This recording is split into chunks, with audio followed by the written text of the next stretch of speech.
Welcome to Audit the Audit, where we sort out the who and what and the right and wrong of police interactions. This episode covers traffic stops, interfering with public duties, and evading, and is brought to us by Law and Crime Network's channel. Be sure to check out the description below and give them the credit that they deserve. Before we dive into the interaction, I want to give a big thanks to the sponsor of this episode, Fume. Cold turkey may be great on sandwiches, but there's a better way to break your bad habits. We're not talking about moon rituals or sacred crystals. We're talking about our sponsor, Fume, and they look at the problem in a different way. Not everything in a bad habit is wrong. So instead of a drastic, uncomfortable change, why not just remove the quote-unquote bad from your habit? Fume is an innovative, award-nominated device that does just that. Instead of electronics, Fume is completely natural. Instead of vapor, Fume uses flavored air. And instead of harmful chemicals, Fume uses all natural, delicious flavors. Fume is a habit that you're free to enjoy and makes replacing your bad habits easy. Your Fume comes with an adjustable airflow dial and is designed with movable parts and magnets for fidgeting, giving your fingers a lot to do, which is helpful for de-stressing and anxiety while breaking your habit. I was surprised by how robust and fulfilling the flavors are, and there are a variety of unique flavors that are all interesting and tasteful. I also enjoyed the tactile experience of twisting and twirling the Fume. It is very fun to fidget with. Stopping bad habits is something we all put off because it's hard, but switching to Fume is easy, enjoyable, and fun. Fume has served over 100,000 customers and has thousands of success stories, and there's no reason that can't be you. Join Fume in accelerating humanity's breakup from destructive habits by picking up the Journey Pack today. Head to tryfume.com/audit or scan the QR code and use code AUDIT to get 10% off when you get the Journey Pack today. That's tryfum.com and use code AUDIT to save an additional 10% on your order today. Thanks again to Fume for sponsoring this episode. On March 28, 2023, a deputy with the Smith County Sheriff's Office in Tyler, Texas, attempted to pull over local driver Cody Voss because both of the taillights on his vehicle were out. Instead of stopping on the side of the road, Mr. Voss pulled into the driveway of the home of his friend Derek Phillips, who happened to be driving in front of him. The interaction that followed was captured on police body cam and dash cam. Sir? You got a driver's license? I'm Deputy Peters with the Smith County Sheriff's Office. Reason for the stop today, your tail lights were not working as you were driving on the road, okay? And then you immediately pull into a residence. I literally have a claim that tail lights are not a crime. I'm not involved in the traffic code. I have a notice here. I literally have a lawsuit going on with Nassau PD. Okay. And signed by the judge. This is his dad's house. He's also not driving. Driving's a commercial. And I'm not driving. This is the county commissioner's house, county clerk. We just pulled in. Which tail light is out? It was both of them. I'm outside of your jurisdiction, actually. Who do you work with? The Smith County Sheriff's Office. Yeah, the Sheriff's County? Yes, sir. Do you have any form of an ID or driver's license? I do, but I don't have to present it since I haven't. You do at this point in time because you have committed a traffic offense. Which you were driving a vehicle. Code. I'm not here to argue with you.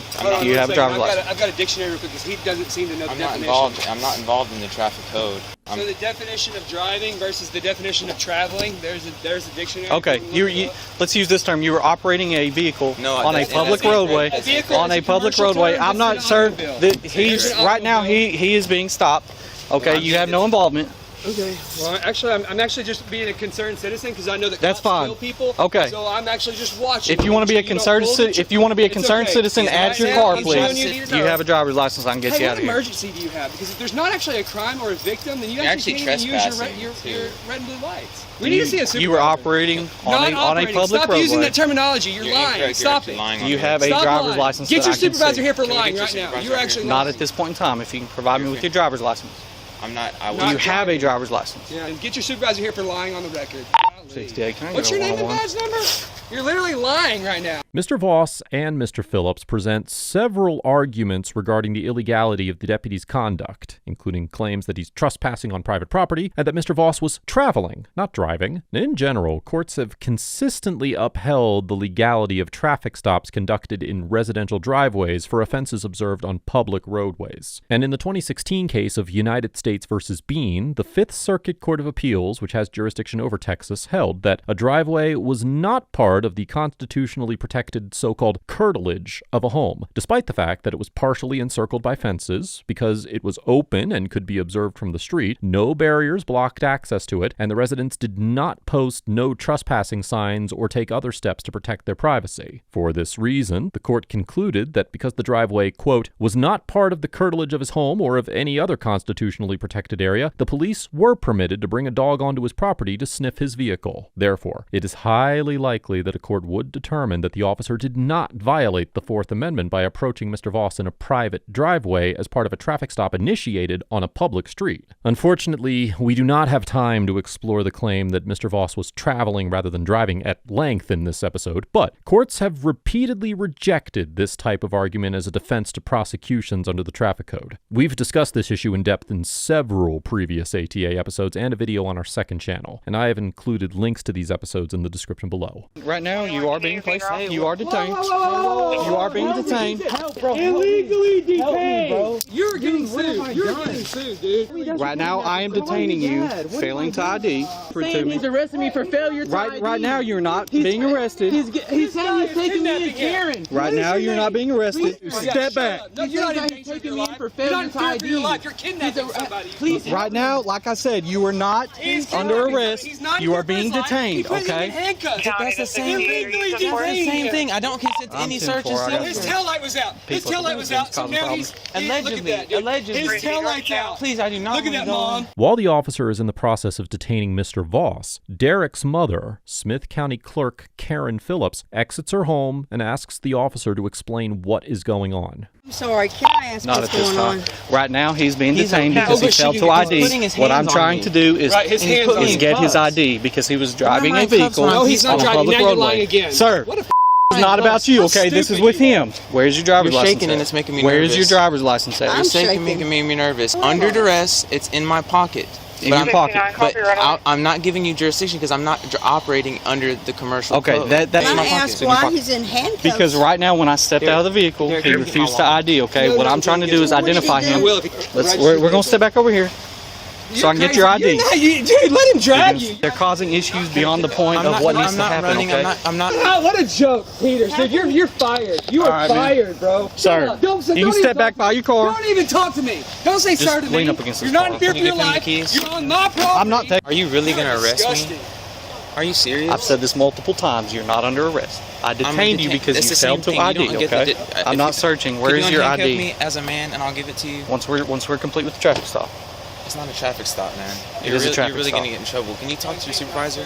It's a traffic stop if I'm a U.S. citizen. Okay. I'm not a U.S. citizen. Do you I'm have a some form of an ID? I wish you would just talk to me like a man and I could explain things. What have I done that was disrespectful to you? No You grab crime me, you're committed. shaking, my hands are in handcuffs, I haven't committed a What crime. crime do you suspect of being committed right now? Mr. Phillips continues to argue with the deputy about various aspects of the traffic stop, and the officer orders Mr. Phillips to step back by his vehicle. Although Mr. Phillips initially complies with this command, he eventually reapproaches the officer while continuing to film him and express his disapproval of the deputy's actions. According to Section 38.15 of the Texas Penal Code, which codifies the offense of interference with public duties, quote, a person commits an offense if the person with criminal negligence interrupts, disrupts, impedes, or otherwise interferes with the peace officer while the peace officer is performing a duty or exercising authority imposed or granted by law. Importantly, the statute also states that, quote, it is a defense to prosecution under this section that the interruption, disruption, impediment, or interference alleged consisted of speech only. And, as the 3rd District Court of Appeals of Texas noted in the 2000 case of Carney versus State, quote, even without this statutory defense, a verbal interference with a public servant or officer could be defended on grounds of the First Amendment to the United States Constitution. In the Carney case, the court held that the evidence was legally insufficient to sustain a conviction under this statute where an individual, quote, by his argument and his conversation with the officers, delayed the officers in obtaining entry into his home and lied to the officers about his wife's presence because there was nothing that showed the defendant blocked their entry into the house by physical action. And, now quoting, arguing with the officers does not constitute an actionable offense, even if the end result is stalling. Similarly, in the 2007 case of Freeman versus Gore, the Fifth Circuit Court of Appeals determined that officers did not have probable cause to arrest an individual under this statute for arguing with them about whether they had the right to search her home without a warrant, even though she was, quote-unquote, yelling and screaming, because there was, quote, nothing to indicate that her conduct involved anything other than speech, or that she physically obstructed the deputies in any way. However, in the 2007 case of Duncantel versus State, the 14th District Court of Appeals of Texas upheld an interfering conviction against an individual who repeatedly ignored officer orders to stand back from a crime scene and stay in a specified area, concluding that, quote, conduct which interrupts, disrupts, impedes, or interferes with a peace officer performing a duty imposed by law is not expressive conduct protected by the First Amendment. Accordingly, although Mr. Phillips could not be lawfully convicted of interfering based solely on his verbal interruptions, it is possible that a court could find him guilty of the offense for disobeying the deputy's commands to stay back. It should also be noted that the Fifth Circuit concluded in the 2017 case of Turner versus Driver that, quote, First Amendment principles, controlling authority, and persuasive precedent demonstrate that a First Amendment right to record the police does exist, subject only to reasonable time, place, and manner restrictions. However, the recognition of this right does not mean that individuals who are expressing their right to film the police cannot be arrested for criminal conduct. And, as the Fifth Circuit explained in the 2008 case of Mesa versus Projon, if probable cause for an arrest exists, quote, any argument that the arrestee's speech, as opposed to her criminal conduct, was the motivation for her arrest must fail, no matter how clearly that speech may be protected by the First Amendment. Accordingly, if Mr. Phillips was arrested for interfering, a court would likely conclude that the officers did not violate Mr. Phillips's First Amendment right to film the encounter, unless it also determined that no probable cause existed for the arrest. You're searching his wallet? You know that is unlawful search and seizure. Cody, would you like me to get it out of your wallet for you? I can't believe you wouldn't give him permission to search your stuff, would you? No. Do you want me to get it out for you? Under duress, if he's saying that he's not going to let me go unless, then you can present it to me. You don't tell me what to do. You interjected yourself into the Get off my property! Get over here now. My property, you piece of shit!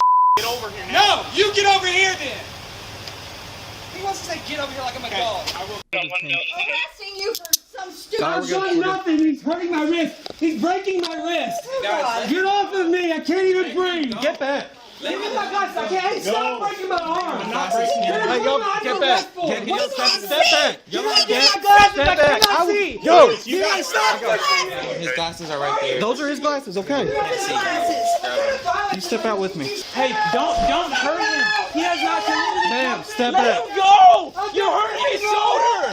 You're hurting his shoulder! You put him in a Kimura! Crap, what is I have your glasses. I have your glasses. Get in my glasses. What's wrong?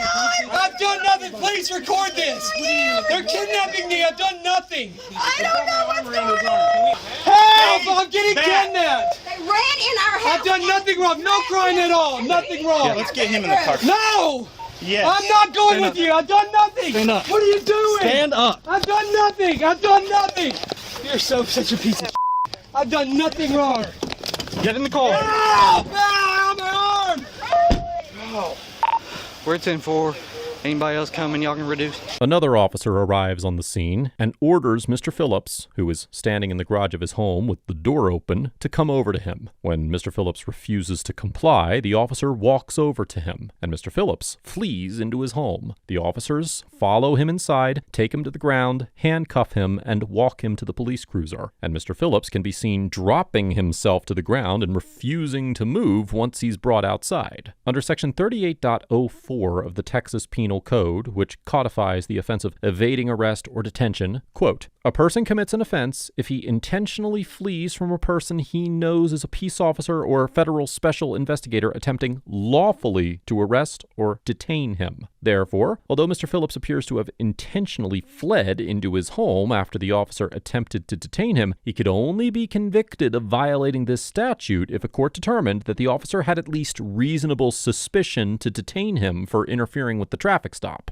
Likewise, Section 38.03 of the Penal Code, which codifies the offense of resisting arrest, search, or transportation, states that, quote, a person commits an offense if he intentionally prevents or obstructs a person he knows is a peace officer from effecting an arrest, search, or transportation of the actor by using force against the peace officer. In the 2013 case of Ramirez versus Martinez, the Fifth Circuit concluded that merely pulling out of an officer's grasp is sufficient force to constitute resisting arrest. And in the 2008 case of Clement versus State, the Second District Court of Appeals of Texas affirmed a resisting transportation conviction against an individual who, after being handcuffed, moved in the opposite direction from the one directed by the officers, continued to resist and struggle, and pushed against an officer on the way to the police cruiser. Additionally, unlike the evading arrest or detention statute, which requires that the underlying seizure be lawful in order to sustain a conviction, the resisting statute explicitly states that, quote, it is no defense to prosecution under this section that the arrest or search was unlawful. Accordingly, while Mr. Phillips's flight would not constitute a use of force sufficient to violate this statute, and due to the angle of the body camera, it's unclear whether Mr. Phillips physically struggled with the officers during his handcuffing, it is likely that a court would conclude that Mr. Phillips at least resisted transportation by struggling against the officers as they attempted to move him to the cruiser, regardless of whether the underlying arrest was lawful. However, it is less clear whether a court would determine that the officers were within their constitutional authority to chase Mr. Phillips into his home to arrest him without a warrant. In the 2021 case of Lang versus California, the Supreme Court held that, quote, the flight of a suspected misdemeanant does not always justify a warrantless entry into a home. Rather, the court concluded that, quote, an officer must consider all the circumstances in a pursuit case to determine whether there is a law enforcement emergency. And although it noted that, quote, on many occasions the officer will have good reason to enter to prevent imminent harms of violence, destruction of evidence, or escape from the home, the court ultimately determined that, now quoting again, when the officer has time to get a warrant, he must do so, even though the misdemeanant fled. Here, at the time the officers chased Mr. Phillips into his home, he was, at most, suspected of interference with public duties and evading arrest and detention, both of which are misdemeanor offenses. Due to the relatively minor and non-violent nature of these offenses and the lack of evidence to destroy, it is certainly possible that a court would conclude that the officers violated the Fourth Amendment by following Mr. Phillips into his home and arresting him instead of obtaining a warrant, even if it concluded that the officers had probable cause to arrest him. Deputy Peters conducted a traffic stop on this vehicle.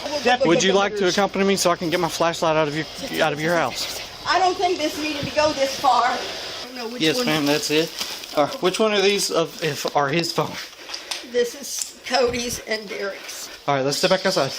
Doing it. I'm not going You anywhere. already please. did do it. Put your foot in the Please, car. hey, my cuffs. Put Please. your- They're breaking my wrist. We'll check them in a second when Just you check calm it right down. now. I'm right No. here. I'm not doing anything wrong. Are you okay, ma'am? No. Okay. This is too much. Yes, ma'am. I'm not being funny. Do you need a paramedic? I don't know. Okay. After his arrest, Mr. Phillips was booked at the Smith County Jail on charges of resisting arrest, search, or transport, interfering with public duties, and evading arrest or detention, and was released on bond the next day. Additionally, once the Smith County Sheriff's Office reviewed video footage of the incident, a warrant was issued for Ms. Phillips's arrest, and she turned herself in at the Smith County Jail on April 4th, where she was booked on a charge of interfering with public duties for allegedly reaching her arm between one of the deputies and pushing him away from her son as he was escorted out of the residence. Hey, stop breaking my arm. I'm not breaking your arm. Hey, yo, get back. Get What back. is Step back. You gotta get my glasses back. I cannot see. Yo, You gotta stop.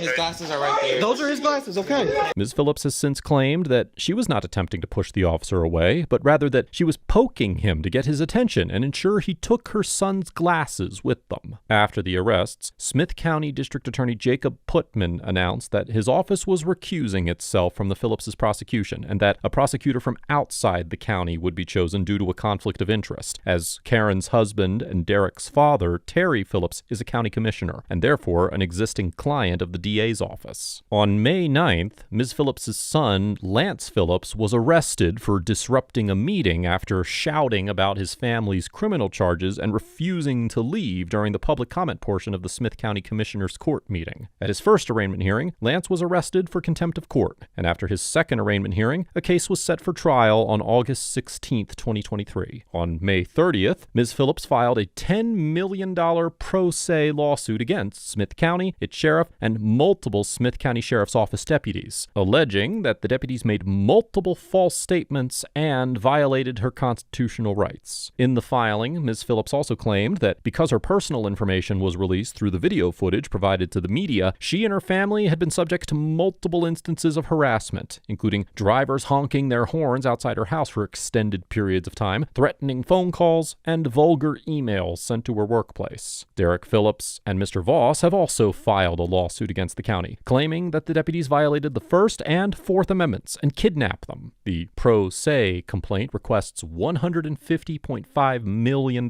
in damages. As of the date of writing this episode, all of the Phillips' civil and criminal legal matters are still pending. Overall, the Smith County deputies get a C- because although the first deputy generally maintained a respectful and professional demeanor and handled the initial portion of the traffic stop fairly well, both deputies eventually entered Mr. Phillips's home without a warrant to forcibly arrest him, potentially in violation of the Fourth Amendment. Now, while there may be an argument that Mr. Phillips disobeyed the officer's order to stay back during the traffic stop, the first deputy did not protest his reapproach, and the vast majority of Mr. Phillips's conduct was speech, which both the First Amendment and the interfering statute specifically exempt from prosecution. Further, the Supreme Court has specifically held that officers do not always have the constitutional authority to enter a home to conduct an arrest of a fleeing misdemeanant. And in this situation, given the non-violent offenses Mr. Phillips had potentially committed, the lack of evidence to destroy, and the fact that officers knew exactly who they were dealing with, I believe that the deputies had time to obtain a warrant and should have done so instead of potentially violating the Fourth Amendment by entering the Phillips' residence without a warrant. Mr. Phillips gets an F